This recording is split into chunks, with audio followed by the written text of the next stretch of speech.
Hey everybody, welcome to another episode of Cash That. This is your host, Joe Dellera, and we are heading into the NBA season. That starts literally not even a week from now. It starts in 6 days. We have the opening night of the NBA. But right now, we do have the WNBA Finals, and those are going to be wrapping basically like just before the NBA season starts. And, we've been pretty successful capping the WNBA as well. So I am going to give a little bit of a roadmap for what we're doing here, and then I'm going to get into some of the capping. But I want to start with some of the WNBA final stuff, and I have a best bet for Game 3 that I'm going to get into, and then I also am going to then transition a little bit, do some NBA futures talk, do some big picture things, talk about some of the moves, some of the players, some of the new situations that I'm excited for, that I'm excited to see.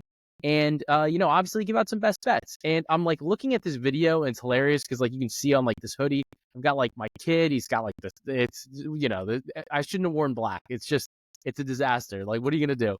The kids are just messy. So that's what we're going to be doing during the show. Producer Corey is not with us today, but we should have producer Corey back for the remainder of obviously the NBA season.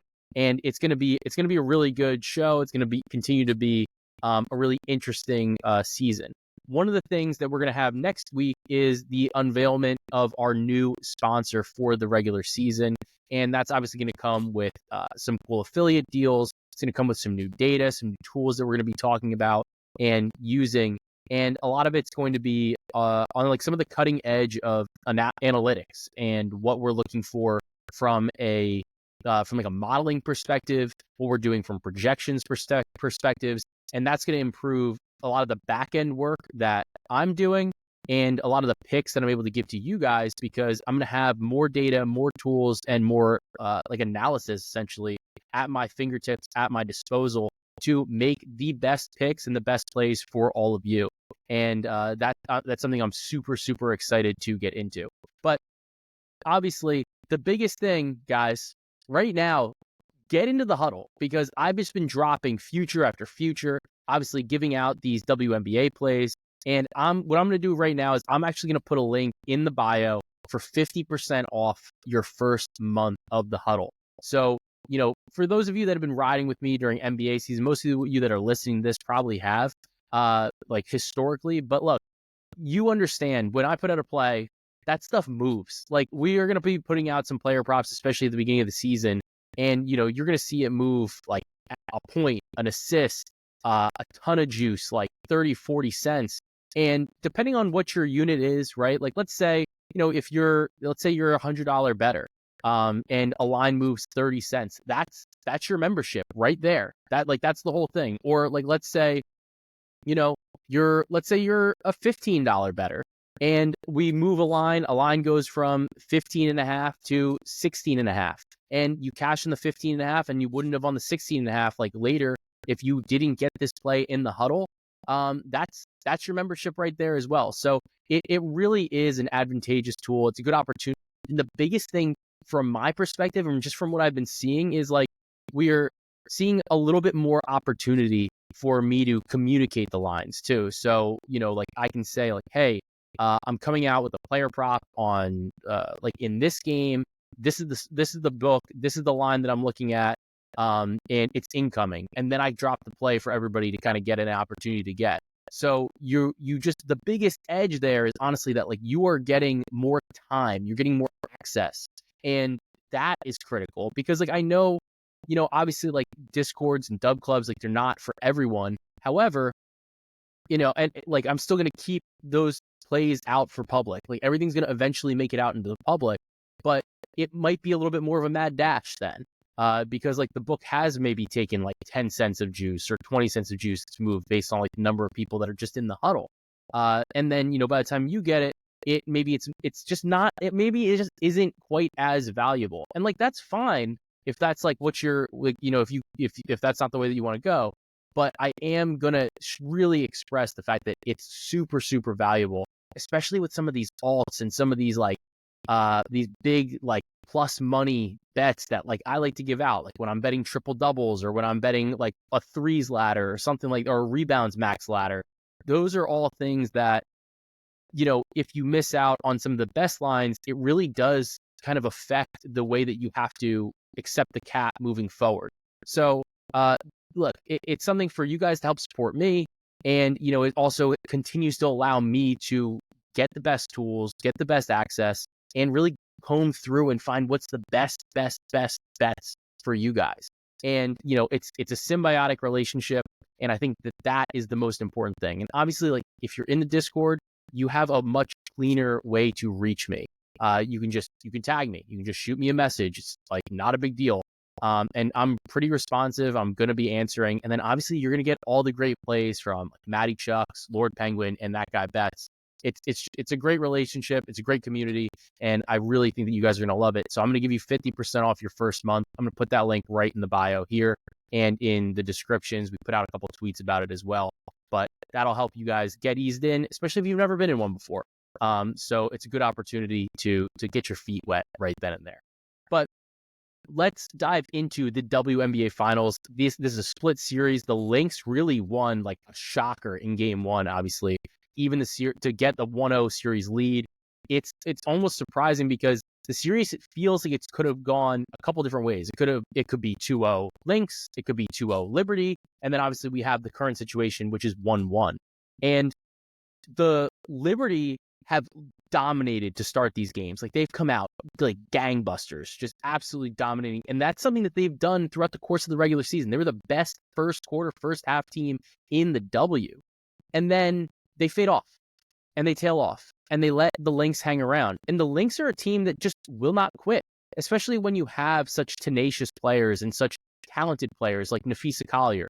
Obviously, one of the top 2-3 players in the W, along with A'ja Wilson and Breanna Stewart. And obviously, you have Caitlin Clark there as well, but like she's not in that. She's not really at that level, in my opinion, just yet. Then the Liberty, to me, like when I'm watching these games, and when you look at what's happening on the court, the biggest kind of crux has been that Sabrina Ionescu really needs to be the third best player in the series behind Fee and Stewie. And there's been inconsistency with that.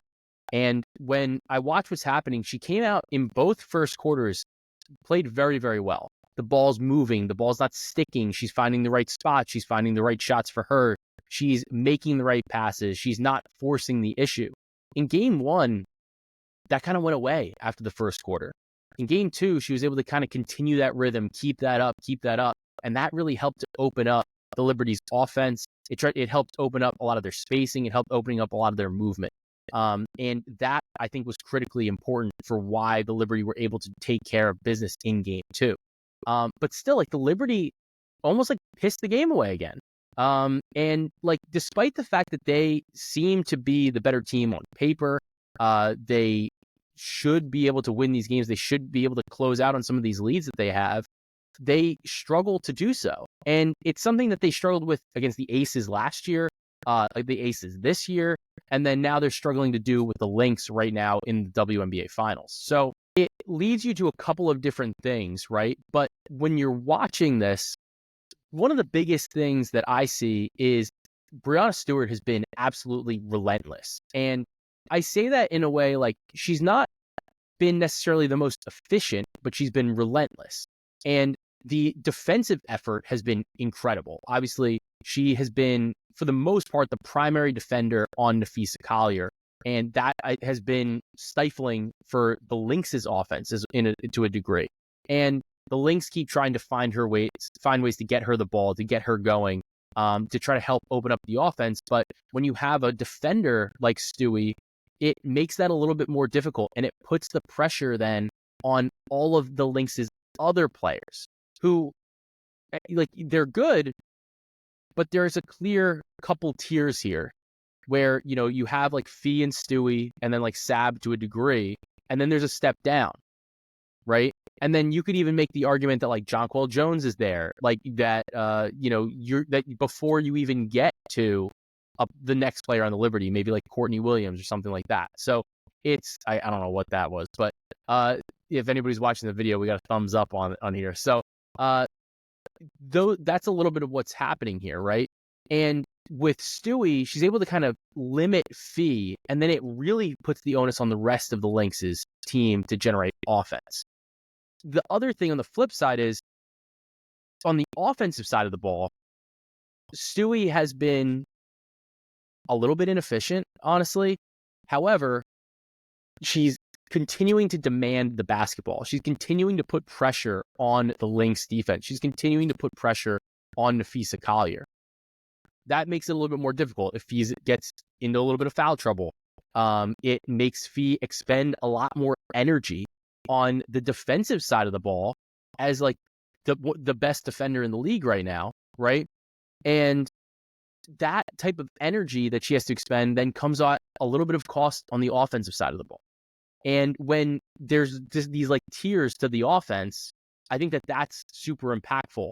So Stewie's like effort on both sides of the ball, and then even though the second half shooting hasn't been as good, she's still demanding the attention that is tiresome for a Lynx team, especially for Napheesa Collier. So for me, as we see these minutes pile up, as we see the miles get run, the miles add up, I like Stewie to continue her success. Now, it's interesting when you look at the player props here, Stewie is listed at 22.5 points, 9.5 rebounds, and 3.5 assists. She has not hit 22.5 points yet in this series. She scored 18 and 21. She has not hit 9.5 rebounds. She's at 9 and 8. And for the assists, she's had 3 and she's had 5.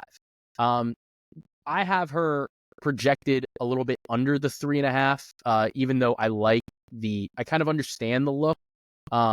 She's been able to really kind of help facilitate for everybody else. But for me, what I'm looking at here is I really like her to go over her points plus rebounds line.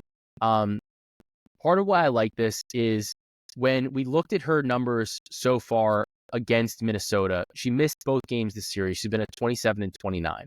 Her points and rebounds line is at 30.5. Prior to that, though, throughout the regular season, she put up 56, 34, 35, 31. And then the last one, the prior season, was 49 against Minnesota. When we look at her on the season, this 30.5 line, she's hit in 43% of games, but she actually sees a spike on the road. And that spike goes up to 48% in terms of her hit rate on the road. And against Minnesota this season, she still cleared that line. She had a 31 spot at the PRA against Minnesota earlier in the season. So I like the opportunity here where we're getting to game 3. When you get to game 3, one of the things that I think happens, because these are 5-game series, so it's the first game on the road. I think that you're going to be seeing a little bit more of like a tenacious type of effort here. When we look at some of the scoring, right, and some of the shooting marks, I do think that there's a little bit of room for regression to the mean. And when I say that is that the Lynx have shot like pretty well so far throughout the series. In game 1, Minnesota shot 50% from the floor, 40% from 3. In game 2, they still shot 45% from the floor, 30% from 3. So we saw a little bit of a drawback there. But in terms of rebounding the basketball, New York has been a dramatically better team at rebounding here. They have a significant size advantage. They have a significant personnel advantage. And I think that their defense is able to generate more rebounding opportunities for them. As a result, I think that in game 3, when we start to see teams, they've like run through a lot of their rotations. They've run through a lot of their adjustments. And to me, I don't really see a huge swing for Minnesota to be able to change that advantage, to change that math problem that they're kind of faced with against the New York Liberty. When we look at this from a rebounding perspective in both of these games, right? When we take game 1 and when we take game 2, right? In game 1, the Lynx won 95-93 despite being at a pretty significant rebound disadvantage. The Liberty had 44 rebounds compared to this is 32 rebounds for the Minnesota Lynx. And in game 2, the Lynx had 27 rebounds compared to the Liberty at 34. So I think that the Liberty are going to have more opportunities. I think that they're going to be able to have more rebounding opportunities. That leads to a little bit more second chance points. I think that that's going to lead to a couple more opportunities for Stewie on the interior. And I like her to go over this 30.5 points per game. 30.5 points plus rebounds, rather, in this spot. You can get that right now. It's about minus 120 in the market. I don't think I would necessarily play it at 31.5. Maybe you could reduce your risk to a degree. But the biggest thing to me is that Minnesota has continued to allow a lot of points in the paint. They allow a lot of rebounds. And this is something that I think Stewie is going to be able to take advantage of. She's only scored 6 and 8 points in the paint so far against them this season, or during the WNBA Finals. She's taking a lot more attempts than that. So I think that some of those numbers are going to regulate. I know that she's dealing with a lot of individual defensive effort from Napheesa Collier, but I do think that this is a good opportunity for her, considering that there's been a continued tenacity, continued attack at the basket, that these shots are going to start to fall for her. And if we get the shots to fall, I think the rebounds are going to start coming as well, because if the Liberty are able to make their shots, it means that they're going to be able to set up on defense. They're going to be able to better load up against this Minnesota offense, and that's going to generate a couple more rebounding opportunities for them. So I really like the spot for Breanna Stewart. Additionally, I just think there's probably going to be a couple more rebounds in this game. And one of the other players that I thought played very, very well, she had a huge bounce back game, was Breanna Laney Hamilton. And she really got her minutes going. She played about 32 minutes for the Liberty.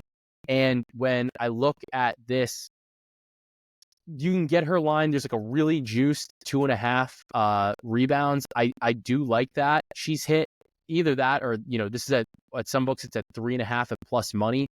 She's hit the 3.5 in 51% of games this season, but she's hit the 2.5 in 73% of games this season, including 7 of 9 dating back to last year against the Minnesota Lynx. So that's kind of the other angle that I'm looking for in this game. I still think this is a Liberty series to lose. Nothing would really surprise me here. I think the Lynx have played them very, very well, and they have a lot of personnel that match up pretty well against Liberty. But at the end of the day, the Liberty have a lot more firepower. They have advantage on the margins in terms of the offensive players, in terms of the rebounding. And I do think that makes a pretty significant difference, especially when with the defense, there is a certain level of switchability. There is a certain level of ability to play a lot of different personnel and throw different looks at Minnesota. And while Minnesota, their offensive cohesion is so good because they continue to assist the basketball. They're one of the best assisting teams in the entire WNBA. The problem with that is when you do face a team that can switch, that can throw different looks on you, if you're really relying on assists to set up to set up your team, sometimes that can take a long time to get into your offense. You can get a little bit bogged down, even though the ball seems like it's moving, because you're struggling to get into an advantageous position. It's tougher when you don't always have the personnel to necessarily put the ball on the floor and get to the rack at will. If you don't have a ton of people that can do that, it changes the geometry of the floor. It changes the way that a team can defend you. And I think that against the Liberty team that is so multifaceted on the defensive side of the ball, that can kind of create some problems for them to run their offense. So that's my take on this game. That's my best bet, is Breanna Stewart over 30.5 points plus rebounds. And that's how we're going to be tackling Game 3 of the WNBA Finals.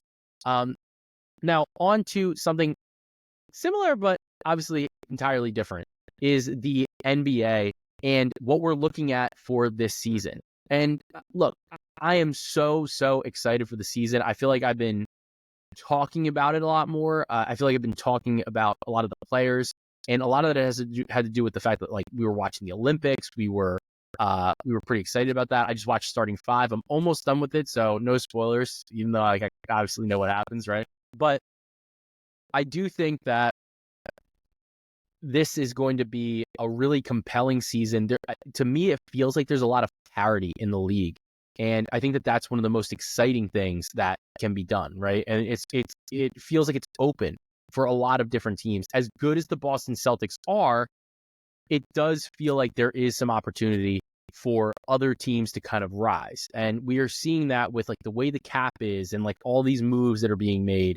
And teams are starting to make some decisions based off of, like what's the money move? What's the right move for us to be set up for the long term? And like I talked about it with Titus last week a little bit in regards to Karl-Anthony Towns, the New York Knicks, but I've thought about this longer and I'm full in. I love it. I think it's great. I think that this is a great move for New York. I think that Leon Rose and the team it was like a masterful effort with the cap and what they did in terms of like creating room, understanding all of the rules, being able to make this kind of trade happen. And like, look, I don't disagree with some of the stuff in terms of like Towns' contract's not the best. And Anunoby's contract isn't the best. I don't disagree with those things. However, it's not my money. It's Dolan's money. But besides that, when you have like a window to compete and you're trying to maximize like that singular window, I think the conversation is a little bit like, okay, like, is this really the best squad that we can get with these players that we have now anyway? Like, is it like, would it really be advantageous to wait and try to get a better, like, other piece and give up like 2 years of Brunson and Anunoby and Hart and Bridges, like when they're a little bit younger, and then like try to bring somebody in? Or would you rather add the guy like Karl-Anthony Towns that I think really fits into this offense really, really well now, even though it's going to kind of strap you for the foreseeable future, but you're in a position where you're saying like, okay, yeah, but we're trying to win now. So like, let's put the best product on the floor. And from a spacing perspective, I think this is going to be really big for the New York Knicks. I think that when we're just watching the game the other day against the Timberwolves, it was fascinating because Towns really, like, he literally drew Rudy Gobert all the way out on the perimeter. Brunson just got an uncontested layup at the rim. And I know it's preseason. Teams are doing a little bit different things, coverage-wise, scheme-wise, like whatever. But the fact that like, because they had that spacing, Gobert like had to pull out. Last year, if you have Hartenstein, if you have Mitchell Robinson in, even if you are running a little bit of Julius Randle at the 5, nobody's respecting them on the perimeter in the same way that you're respecting Karl-Anthony Towns on the perimeter. I think it's going to open up a lot of things for the Knicks on offense. I think it's going to go into that Jalen Brunson assist prop, the over 6.5 assists per game that we bet a couple episodes ago. And I think we gave it out on Buckets. We gave it out in the Discord as well. So I think that that's going to be a spacing thing. I think that that's going to be really helpful. And for me, I think that one of the bets that I just talked about the other day, and we gave it out on Twitter, was I like Karl-Anthony Towns to make the All-Star game. I like him to be named an All-Star. Part of why I like the bet was in large part that in the underwriting, it talked about how the bet cashes if he's an injury replacement. So he doesn't even have to be like a voted on All-Star. He doesn't even have to be like a coach's reserve or like whatever. He's literally like, he just has to get on the team at some point. Now, you hear the news with Paul George the other day, like there was a tweet and it was like, was this the zestiest injury ever? Because the way that he got hurt. It sounds like he's going to be okay, but obviously like he's a little bit older. He's an injury prone player. He's somebody that, normally you would say like, yeah, like he could probably make an Eastern Conference All-Star team. Maybe he doesn't go. Maybe he does get named. Maybe he doesn't get named. I don't know. Joel Embiid, these comments about saying like, I'm not going to play him back-to-backs. Like, if he gets named to an All-Star team, does he say, you know what, I'm going to pass. I appreciate it. I'll go, I'll have fun, but I'm not going to play in the game because the only thing that I care about right now is the postseason. The only thing I care about right now is making the playoffs, is getting to the finals. Does that open up another spot? And when you look at it, Towns is getting a New York bump. He's already a popular player. He's a multi-time All-NBA player. He's an all-star. He has the pedigree. And then you bring him to New York, where you have another guy like Jalen Brunson, superstar, getting votes, like you're getting eyeballs. You're going to be on national TV, obviously, because you're the New York Knicks. And you're coming off a strong season. I think that you're going to get a little bit of a bump just from playing in New York. And I know, like, you get that, like, when you're playing in Minnesota, because you're playing with Anthony Edwards to a degree. It's a little bit different when you're in New York. And there's no other way to say it, right? So I think that matters. Then from a betting perspective as well, two plays that I kind of like, and I was talking to Collier Shot about this a little bit, because we were going back and forth. And I told him, I was like, I like him to get like the threes up. I like, you can get him at like 3 threes per game. I think that's a pretty good bet. It's like plus 200. You can also bet Karl-Anthony Towns to average 22 plus points per game. And that you can bet on MGM at plus 200. And you can even go up to 24 plus at plus 500 on BetMGM.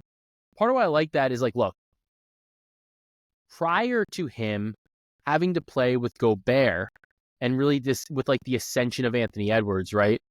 He had been averaging, like, last year he had 21.8, the year prior he had 20.8, but then in 2021-22, 24.6, year prior 24.8, 26.5, 24.4. Like, to me, the biggest thing with Towns is the spacing, and it's the pace of the offense and like getting set up in some of these right spots.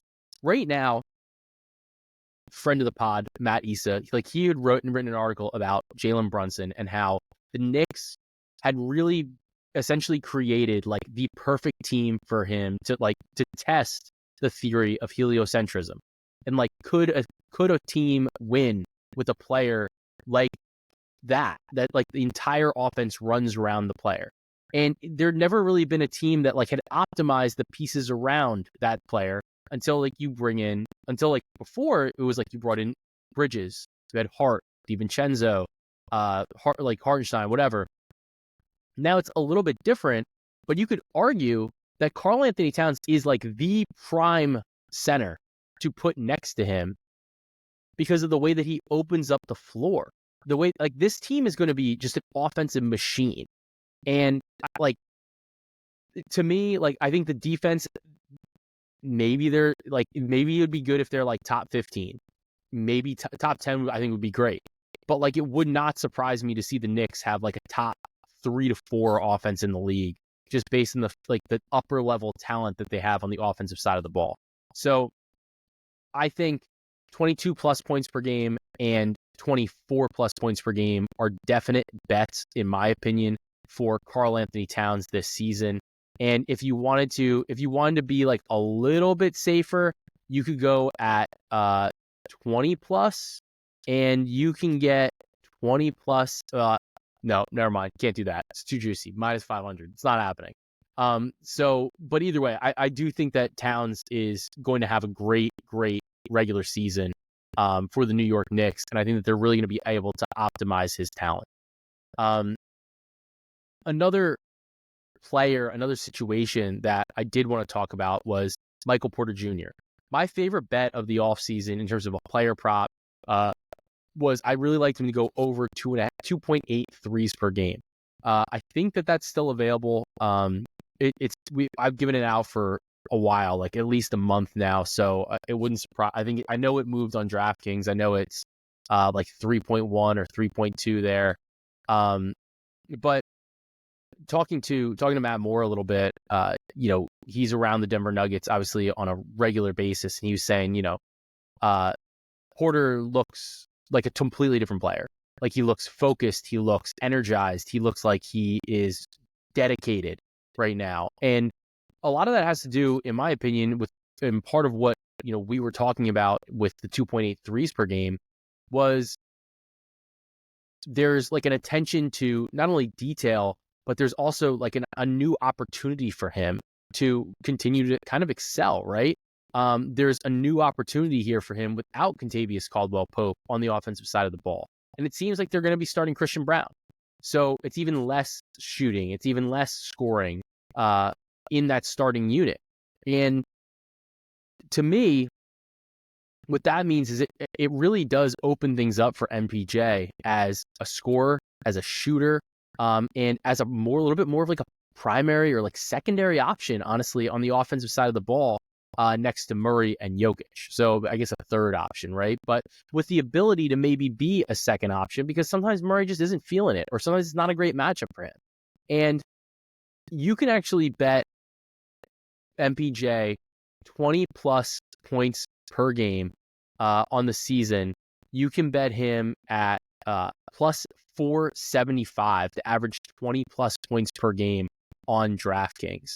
He's got to play in 41 games for that to have action. I'm really not super concerned with that. He had one season where he only played 9 in his age 23 season, but aside from that, he's cleared this number with ease. Last year, he played in 81 games for the Denver Nuggets. He's been like a little bit more of like an Iron Man, or so to speak. I think that this is a great spot for him. I'm not super worried about the games limit, but I do think that 20 plus is a little bit of an opportunity to say like, all right, like let's bet on this dude's ceiling. Like let's bet on him to see an uptick in not only efficiency maybe, but in volume, which is I think more important here because they want him to shoot more. They want him to take more shots. And back in 2020, 2021, played 61 games, averaged 19 points per game. And the thing was, he wasn't even shooting the ball that much more. He just was a lot more efficient, shooting almost 45% from three, 13.4 field goal attempts per game. But that's actually the most field goal attempts he's ever taken in his career. Last 2 seasons, he's been at 13.3, 13.2. I think that without Kentavious Caldwell-Pope, with Christian Braun on the floor in the starting unit, we're going to see MPJ get a lot more volume, a lot more looks, a lot more primary looks, coming off of screens, coming off of better opportunities, coming off of set plays that are designed for him with that first unit. And those things are all going to matter. Those things are all going to contribute to him, I think, seeing a bit of a spike in not only his scoring, but his efficiency and like the volume and the looks that he's getting, the generated looks, the plan looks that he's getting. And when you have those set plays designed for you, you get a little bit more comfortable. You know what you're able to get a little bit more into a rhythm. And those are plays that like you have a higher efficiency, you have a higher chance of scoring just because that's something that you practice endlessly. And those plays had worked very well for KCP. Now he doesn't have to share as much. So I really do like both of those plays. Him to be an all-star. I like him to not to be an all-star, rather, for him to go over 2.8 threes, and then for him to see an uptick in his scoring. I think it's worth sprinkling at plus 475 on DraftKings for him to average 20 plus points per game. Another spot that I like is Luka Doncic to average 10 plus rebounds per game and 10 plus assists per game. You can get this at 10-1 under the team specials on DraftKings. And look, he's just really close to this. And after the All-Star break last year, Judge finally hit a home run. I got the Yankees on the background. We're back, baby. We're back. And last year, actually, after the All-Star break, he averaged 10.1 rebounds per game and 10.3 assists per game. He averaged 9.2 rebounds, 9.8 assists over the course of the entire season, but he did get there. And my thing is, like, it's close enough that I think it's worth a little bit of a sprinkle, like maybe like 0.1 units or something like that, right? So you can win back one. But I think it's like arguably a better way to bet him to win MVP. You're betting on the ceiling type of outcome from a rebounds and assist perspective. It's one of those it's like, yeah, like if he gets that, it's probably hard for them to maybe not vote for him to be MVP, but you're getting 10-1 instead of like plus 400. So to me, I think that's a little bit of a better way to do this. And that kind of leads me into a conversation about trying to leverage opportunities, right? And like when you're betting on some of these things, especially like the awards markets, like you can think that somebody's going to play really well. You can kind of nail the cap. You can say like, I think that this person is going to be incredible for X, Y, and Z. And you might get it 100% right. You know what the problem is? Somebody has to vote on it. So like you could be like spot on and still be wrong because somebody else has to vote on it, or somebody just has a transcendent year. Like my biggest issue right now in this year with the Most Improved Player award is that Victor Wembanyama is the favorite. I don't understand it because he's a second-year player. Everybody knows he's like supposed to be, he's like an alien. He's like this transcendent talent. And like, I just don't totally understand how he's the favorite to win this award. Like, of course he's going to be better. Of course he's going to be better. Problem is that like, I can think it's crazy that he's even eligible for this. And like, I can say like, I think that Jalen Williams is going to win the award. Like, I think that Jalen Johnson should win the award. I think that Keegan Murray should get some votes maybe. I think that maybe Michael Porter Jr. could get votes. Josh Giddey, like all these other players. It doesn't matter like if the voters disagree with me, because that's really what it matters, right? Because like Victor's numbers are going to pop off the page. Like I'm betting on him to have a monster season. And I'll get into that in a minute. But when we're talking about like leveraging opportunities, there are certain things that you can control and there's certain things that you can't. And like, obviously, like we can't control anybody's performance, right? But I can cap something and say like, this is the way my numbers are. This is the way that my projections are. And I think that this player should do X, Y, and Z. If he does X, Y, and Z, then I think that he should be eligible, or he could win this other thing, or this other thing could happen. But it isn't always necessarily going to happen because there's other variables, right? There's other people, there's other players, there's other opinions. So sometimes like you want to say like, all right, well, like I'm a little conflicted on this criteria. Because like, I don't really agree with the fact that that's the way that the market's pricing this.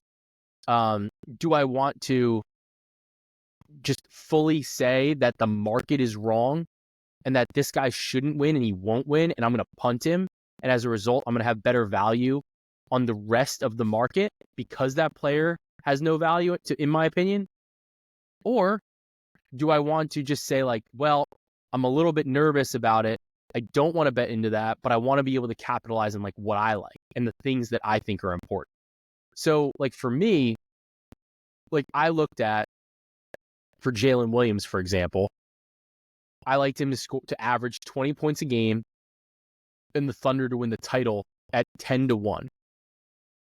Part of why I like this bet is that, and like I talked about the cap specifically on buckets, but I think that 20 plus points is basically like free. I think it's just a straight up boost on the Thunder to win the title. And this is how I'm betting on the Oklahoma City Thunder to win the NBA title.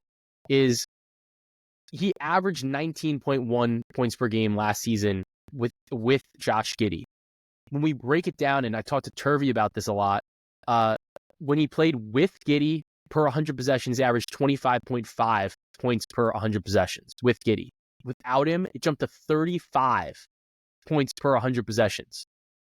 There's less opportunity there. Like there's less competition for touches. There's less competition for scoring on the Thunder this year without Giddey. I think that we're going to see a pretty natural jump from Jalen Williams this year. To me, like this is a way to leverage the fact that I think that Jalen Williams is going to have an improved year. I think that it's a way to acknowledge that I think he's going to be better this year than he was last year. And it's also a way for me to capitalize on the fact that like, look, like if he doesn't average 20 points a game, then like, I don't know how the Thunder win the title. Like, I don't think it's even possible. So to me, I think these are highly correlated outcomes.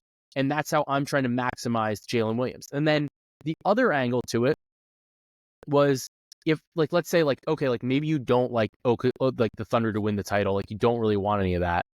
I liked him to average 23 points a game and 4+ assists per game at plus 350 on DraftKings under the team specials again. And a lot of it's tied into the same things, especially when he saw a half assist bump without Giddey, and he averaged 3.5 per game last year. So I think that there's going to be more opportunity for him to facilitate. There's going to be more opportunity for him to score. That's plus 350 on DraftKings. Those are two ways that I think I can leverage it and say, like, all right, I think he's going to have a bigger year. I think that he's going to have a stronger season. And like, we've seen the most improved player odds for him drop. So he's not at that like 25-1 anymore. He's at like 15-1. And when you see that happening, it's like, okay, there's not as much value there at the number, but can I bet like the underlying data and like find a way to bet on him to like improve, to excel, and like kind of avoid a little bit of that where I'm like, I don't know, man, like maybe it is really tough for him to beat a Wemby, for example, if Wemby is eligible for that award. And then that ties me into some of the Wemby stuff, because I gave out a ton of Wemby props yesterday, and I'll run through them now. But like, one of the biggest things for me was like, and this goes into the market type analysis, is that Wemby is like a minus money favorite to win Defensive Player of the Year. I think that he's arguably the most impactful defensive player in the league right now. However, that has not traditionally, like, that's not always how Defensive Player of the Year works. A lot of times we generally see Defensive Player of the Year go to a player on like a top 3 defense. I really don't think that we're going to see the Spurs be a top 3 defense in the NBA this year.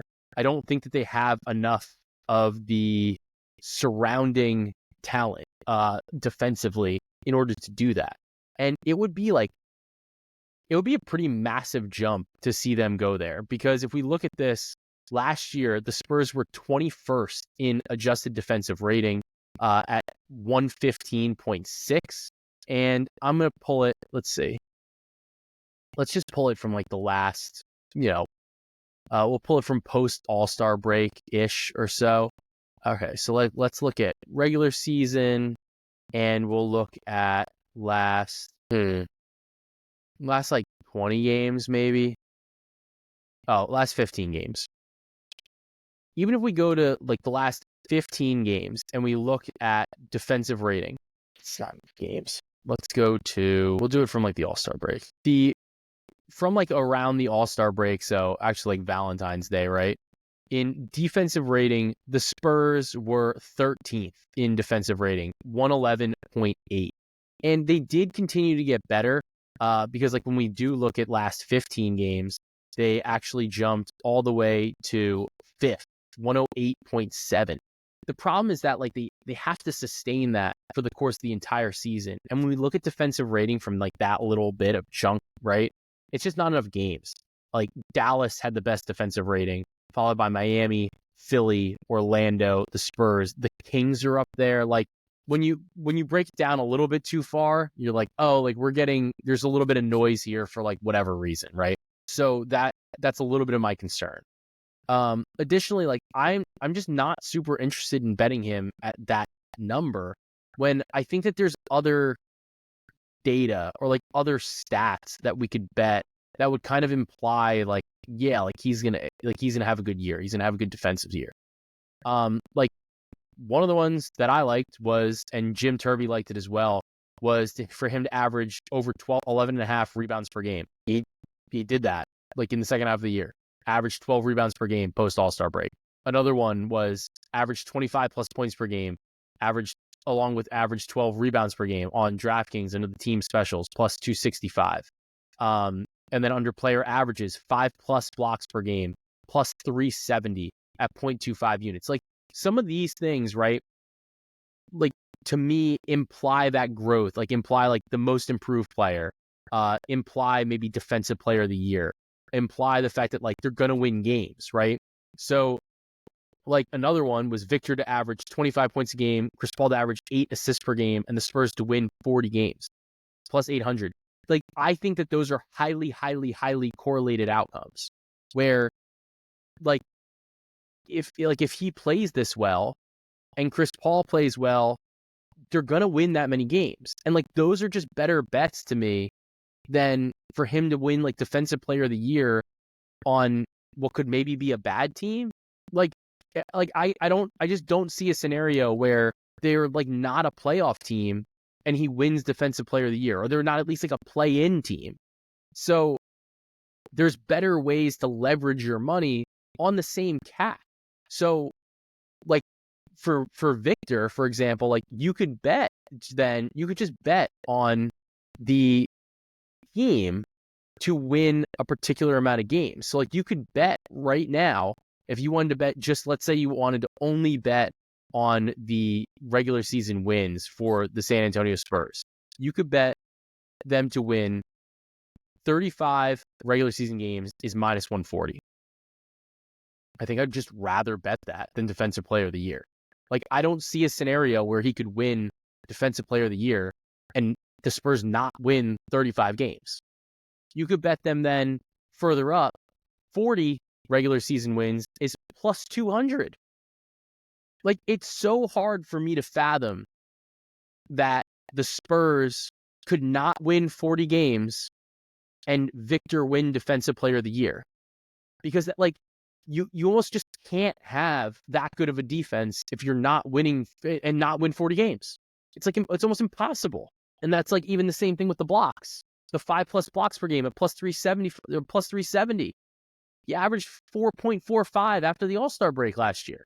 So like, the point of this is that I'm saying is that like, when you have a cap and like there's something that you like, sometimes it takes a little bit more digging and like thinking to get to an angle that makes more sense in terms of your investment of the money.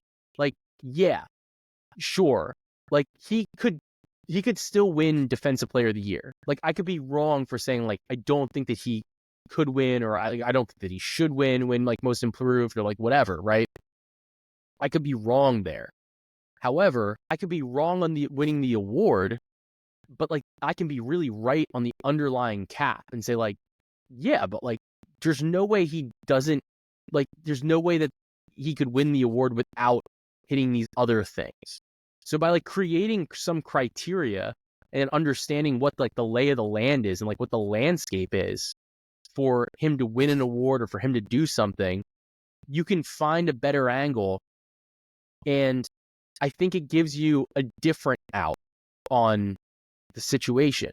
So like, rather than being in a situation where I'm holding preseason like a minus 160 ticket for him to win defensive player of the year, I'd rather have a plus 200 ticket on the Spurs to win 40 regular season games and then play maybe a little bit of rebounds per game or a blocks leader or like a blocks play or whatever, right? And then I have more opportunities there because let's say maybe he doesn't start, like maybe the Spurs defense doesn't look too good and you see maybe like Jaren Jackson Jr. having an incredible season again where he's back because the Grizzlies are back and he's blocking 4 shots a game with 2 steals, looking like a bat out of hell, and the Grizzlies have the best defense in the league. Or you look at Evan Mobley, a player that people have been like looking at saying like, you're an incredible defensive player, but he's on the Cavs and the Cavs maybe put it together a little bit more this year and they're like the 2 seed in the East or something like that. It gives you a situation now where maybe if you had bet some of these other guys that you think have longer numbers that maybe shouldn't because you think that Victor's a little bit overvalued in that market, then maybe it gives you an opportunity to buy later on Victor to win defensive player of the year. But then also understand that maybe you don't need to, because you might just say like, all right, well, maybe he's not going to win this award, but I'm tracking for the Spurs to win 35 games. I'm tracking for the Spurs to win 40 games. And those to me are a little bit better opportunities and better investments for your money for this situation. I wanted to touch on a couple more of these like player props because like I really do think these are like fascinating lines, right? Like some fascinating spots with these like player specials type of things. And one of which was Trae Young averaged 28 plus points per game.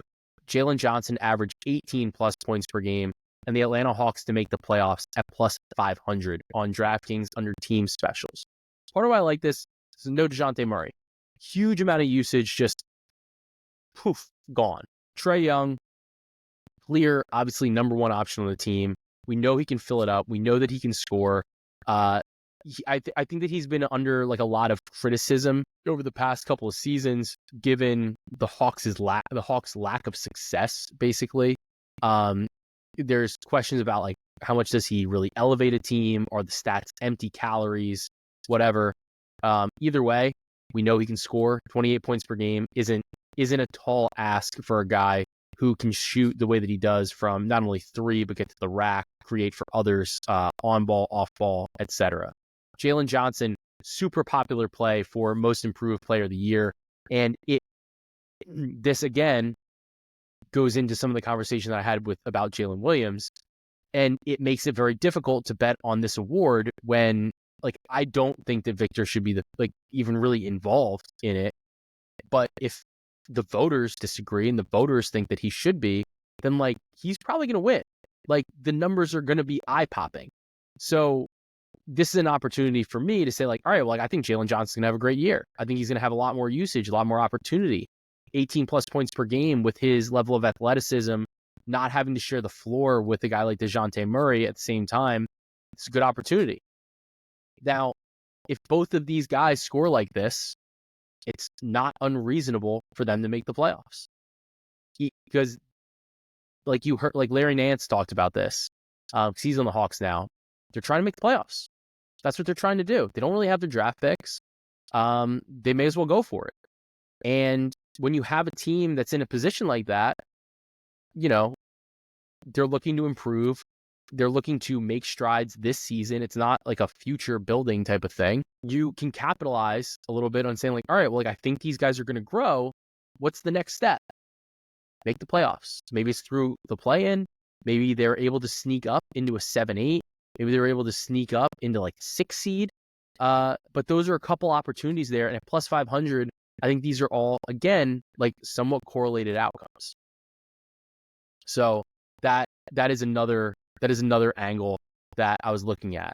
From a MVP perspective, I am split right now, and I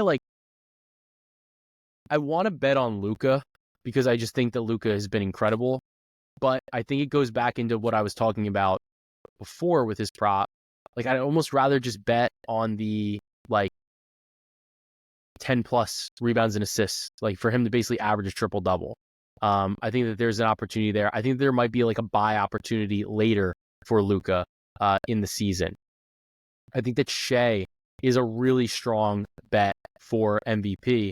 But my concern right now is that like Shea, Luka, I don't think that Jokic is going to win again. I think that I think that the lead, they're trying. I feel like there's some like conversations like, all right, like how many are we going to give to him? Like let's give it to somebody else. And I feel like it almost happened last year with Luka and Shea both getting a lot of votes. But Shea is on, to me, I think the Oklahoma City Thunder are the clear cut on paper best regular season team in the Western Conference. His numbers are extremely consistent. He's remained pretty healthy.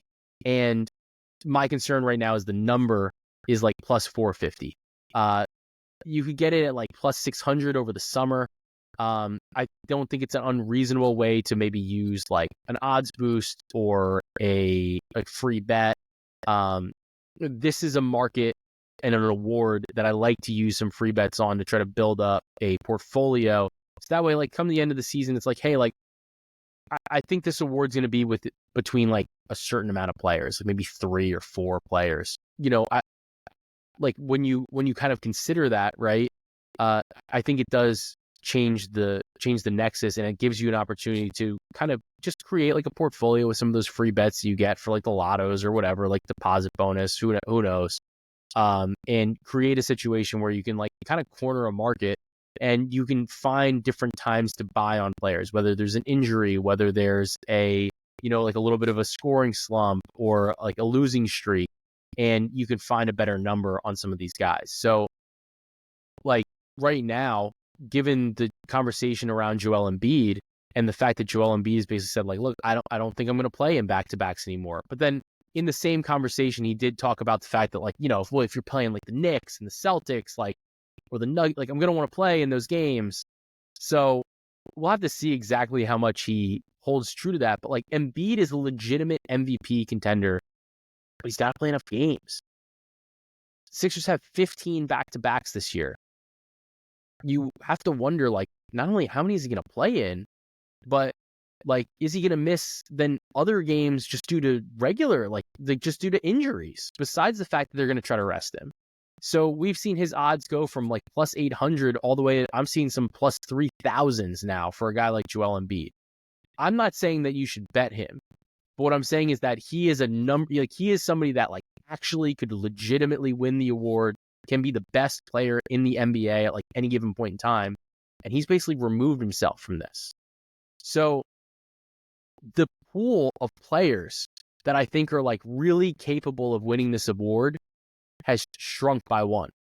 I think you have Luka, you have Jokic, you have Shea, you have Giannis. Those, to me, are like the core four for winning this award. Tatum's stats are not going to stack up from an advanced perspective. Wemby, he's going to win one, but it's too soon. I think if you wanted to bet on Anthony Edwards, you would be better off instead of betting him at 12 to 1 to win MVP. I think that you could bet him at 19 to 1 to lead the league in scoring. I think that would be like the most likely scenario then, or I would bet on like the Timberwolves to win the division. I just think that there's a better option for betting on Anthony Edwards if you liked him. And then even like for Jalen Brunson,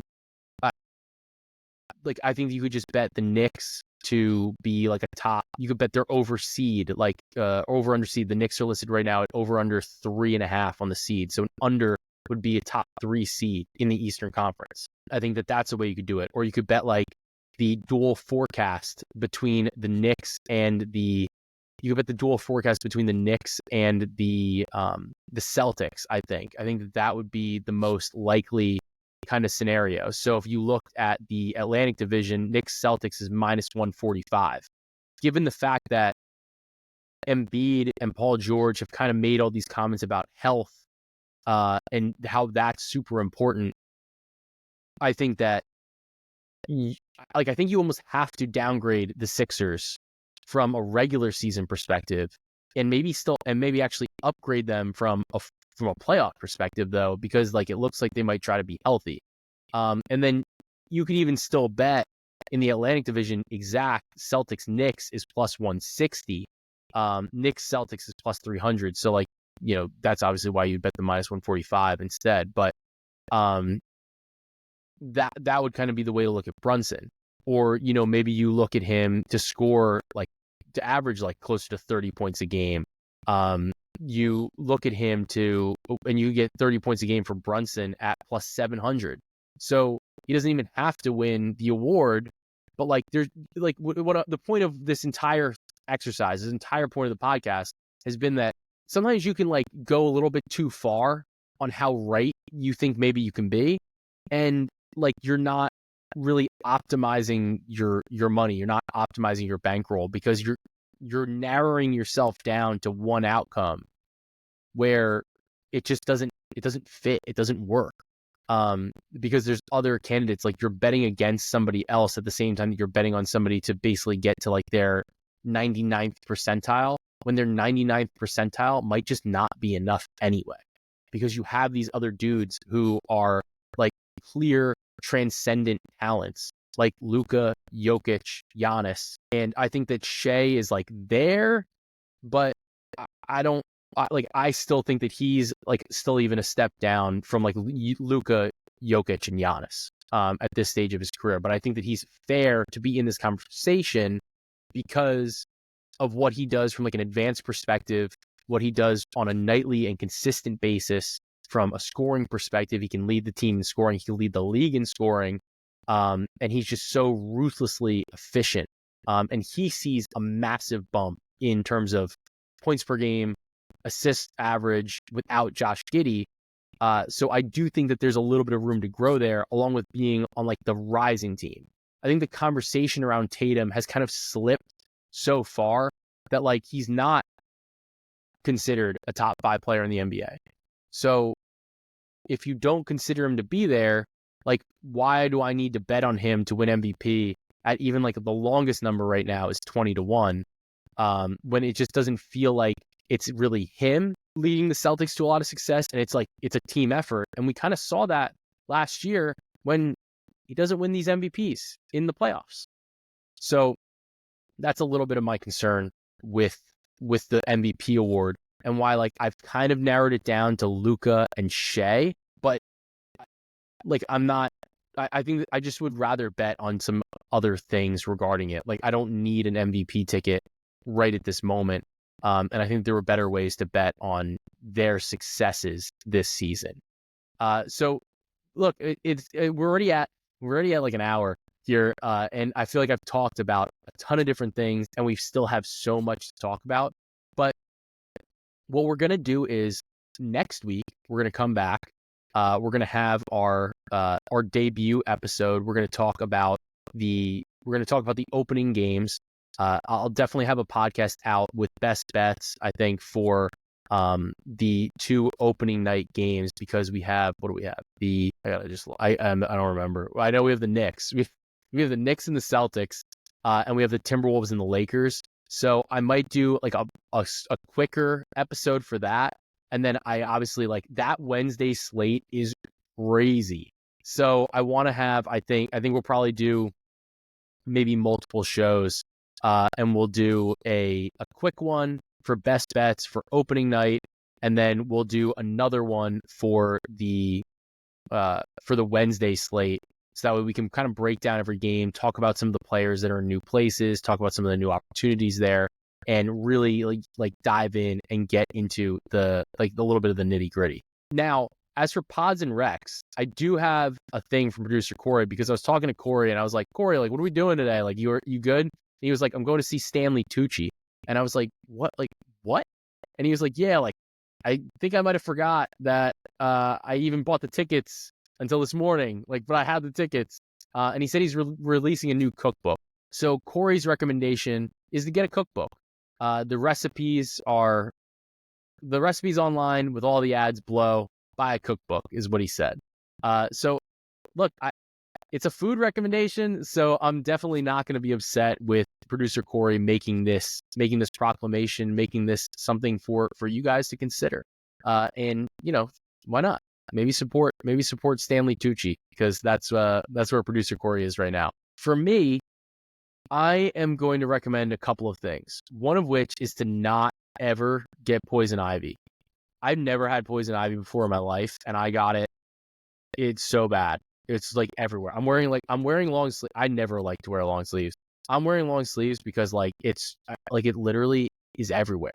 Like I was gardening, I guess, like not even gardening. I was like pulling weeds. I was doing yard work, and started on my arm. Then like I was like, oh, like it's a bite, like whatever. Like I just never had it before. I was like, this is itchy, like whatever. Itchy, like everywhere. So I went to the doctor, and then they gave me the steroid, and then like not even the good steroids. It's not like they gave me Tren or something like that. Like they gave me fucking prednisone. And they, you know, it continued to spread. So it got bad. So then I was like, all right, like I'm getting a little concerned, because it was spreading south. And I was like, it's not great. So I went to the hospital, and I was like, hey, like we got to figure this out. Like this can't happen. And the doctor's like, well, like he's like, I know, like it motivates a young guy to come to the hospital. And I was like, yeah, like fix me, please. So I got a shot, like it got more pills, like whatever. But like really wouldn't recommend poison ivy. And if you do, though, like I've been using like calamine lotion. I feel like I'm telling somebody like this is a recommendation that most people would know, but like I just didn't know. I've been using the lotion. I got like IV Dry, so like this is a very like particular recommendation here. So there's there's that. Like, I'm recommending not to get poison ivy, but like if you do, use all of the things. Use the lotion, use the spray, like whatever. From a food perspective, like from a regular perspective here, I am going to recommend Jenna. What did she made? She made overnight oats that were sick. It just kind of like made my life a lot easier. Like, you know, it's like you wake up, you have something nice to eat. But what she did was she actually baked her own apples to put in there for like the fruit. Dynamite. It was so good. So like did a little bit of that, did a little bit of like maple syrup in with there. So like if you're looking for like a carb or like a little bit of a heavier carb breakfast, that's a great option. And have really enjoyed that. And the other thing that I'm going to recommend from a snacking perspective, I'm trying to be healthier again. Like it's been a little bit tough. Like I went back to the day job, you know, your sleep gets a little bit jacked up. So I'm re-recommending my Fitness Pal. It's been great. It's not an ad, but like I've been using it. It kind of helps me like regulate myself. And my favorite cutting snack, because I always want something a little bit salty, a little bit crunchy, like whatever. I love Skinny Pop. I'm obsessed with Skinny Pop. I buy the big ass bag from Costco. It's like literally the size of my body, and it's like $6. But if you go to ShopRite to buy to buy a bag that's like this big, and it's like $7, it's somehow more expensive to get less, because you just bought it at ShopRite and not at Costco. It's the best. I love Skinny Pop. It's probably one of my favorite things. And you know, it's a good opportunity to stay popping, you know. You could obviously make it yourself. Just don't really season it, I guess. But I prefer, like, that's one of the things I'm like, I want it to taste right. It's popcorn. I'm just gonna go buy it. It's fine. So those are the recommendations. Cookbook. Don't get poison ivy. Overnight oats with homemade apples in it, and my Fitness Pal and Skinny Pop. It's been a really busy recommendation session here at the end of Pods and Recs here for the Cash That podcast. But I'm excited for this NBA season. I'm really excited for the unveiling of our new sponsor next week and some of the things that are going to come along with it. And I'm super excited to continue talking NBA basketball with you guys as we continue to get the season popping, and we're going to continue to cash that.